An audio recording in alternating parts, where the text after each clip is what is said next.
Saudara, kantongi hasil cukup positif di uji Track Nation Cup seri Hong Kong. Atlet balap sepeda Indonesia tetap punya pekerjaan rumah sebelum berlaga di balapan terakhir di Kanada. Peningkatan daya tahan serta manajemen waktu pemulihan jadi aspek yang harus diperbaiki guna amankan tiket Olimpiade Paris 2024.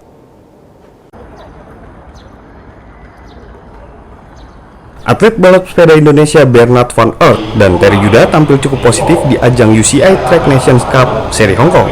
Pada ajang yang merupakan salah satu kualifikasi Olimpiade Paris ini, Indonesia memilih asal lolos di nomor Omnium dan Madison.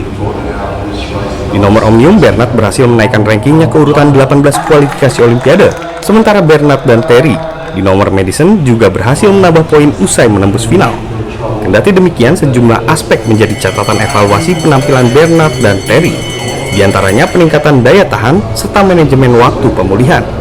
Dua aspek ini wajib ditingkatkan jika ingin memastikan tiket Olimpiade Paris. Yang akan kami perbaiki adalah dari sisi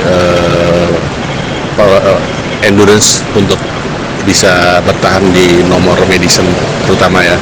Yang paling penting adalah recovery-nya, karena perlombaan ini sangat tight sekali, waktu juga sangat pendek. Jadi fokus kami, evaluasi kami memang terhadap atlet di recovery. Jadi emang sebenarnya yang paling kita jaga betul adalah asupan nutrisinya, kemudian juga kecukupan istirahatnya. Barulah kemudian kita juga akan memberikan tambahan-tambahan atau supporting gitu kan, recovery yang memang mungkin ya kita bisa bilang canggih lah ya. Seperti misalnya kita juga ada planning mau hyperbaric chamber, kemudian juga ada cryoterapi chamber yang bisa kita gunakan. Kanada menjadi destinasi terakhir perjuangan tim balap sepeda Indonesia berburu tiket Olimpiade Paris.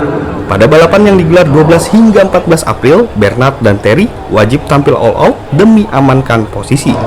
Angga Nuriski, Kompas TV, Hong Kong.